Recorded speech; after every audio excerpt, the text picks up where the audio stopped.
These used car dealers have taken a hammer and smashed their overpriced second-hand cars because new cars on the market are cheaper than second-hand cars.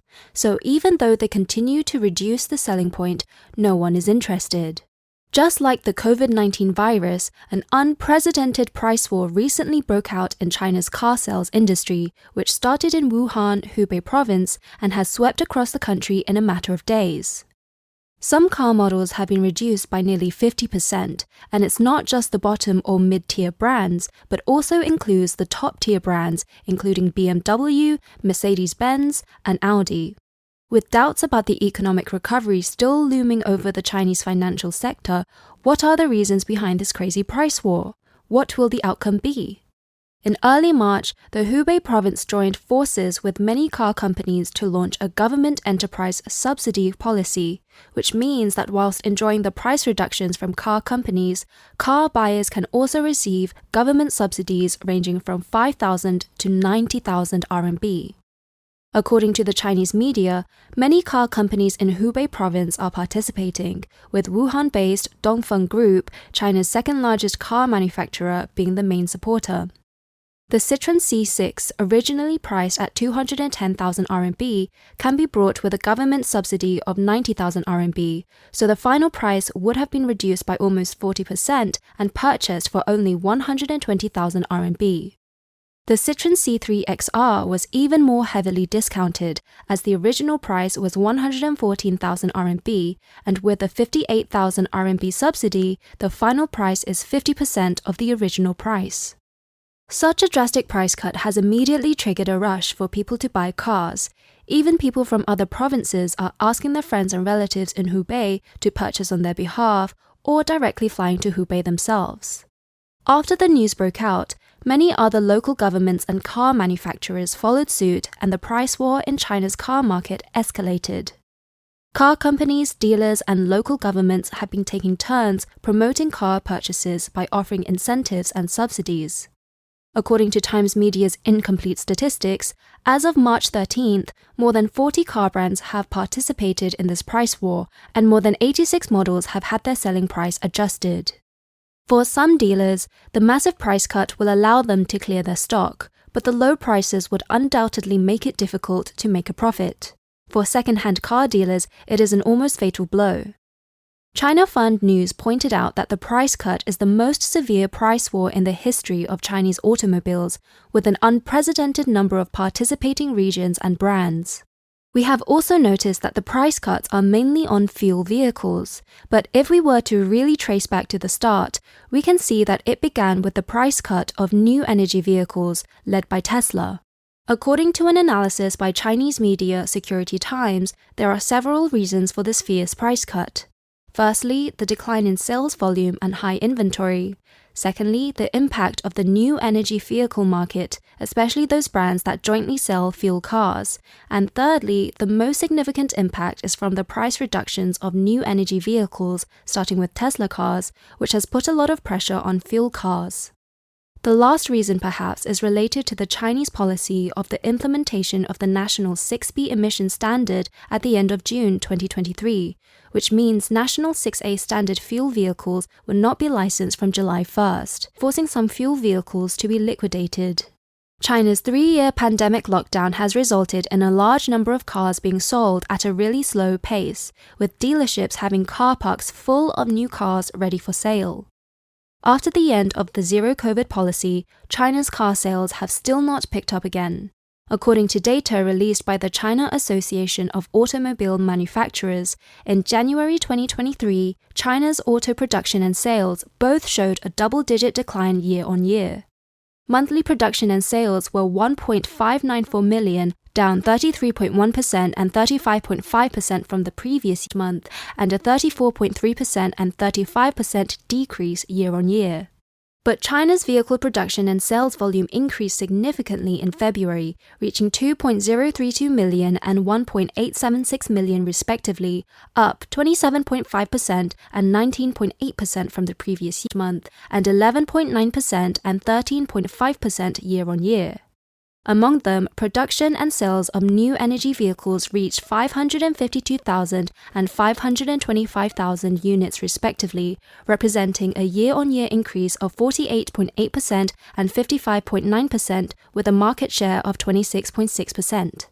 From January to February, vehicle production and sales reached 3.626 million and 3.625 million units, down by 14.5% and 15.2% respectively year-on-year. As can be seen from the figures, the increase in February was mainly due to a significant increase in the production and sales of new energy vehicles. The increase in new energy vehicle production and sales was also due to a wave of price cuts on new energy vehicles led by Tesla earlier in the year. On January 6, 2023, Tesla's Chinese models were all marked down in price, with the starting price of the Model 3 reduced to 229,900 RMB, and the starting price of the Chinese Model Y decreased from 288,900 to 259,900 RMB, about $37,875, the lowest price in its history. This was followed by price cuts by more than a dozen new energy companies, including Azera, Xiaopeng and Feifan, and even BYD, which topped the sales charts last year, joined the fray, leading to a surge in sales of new energy vehicles in China in February. According to the analysis of the mainland public critic, the most brutal gaming moment has not yet arrived. As Li Xiang, chairman of Riso, said, "The pressure is greater this year. Price cuts do not necessarily increase sales, but they can impact others. The trend is that if you don't follow the price cut, it's a dead end for you, but if you do, there's still a chance of survival." After the price war, some marginal small manufacturers and brands will gradually die out, while only those with state-owned backgrounds, as well as top-tier car companies with good relations with the local governments and top-level car companies, will have a chance to fight again. In an interview with Radio Free Asia, veteran media personality Bi Xin said that China's automobile industry chain is second only to real estate, and the impact on the industry chain is enormous. In Hubei province, for example, where this price reduction started, the automotive industry is the first pillar industry. The operating revenue of the automotive industry accounted for 14.1% of the province's above-scale industries in 2021. Hubei has 25 leading vehicle manufacturers, more than 1,400 parts and components enterprises, and 1,578 above the scale of automotive industry.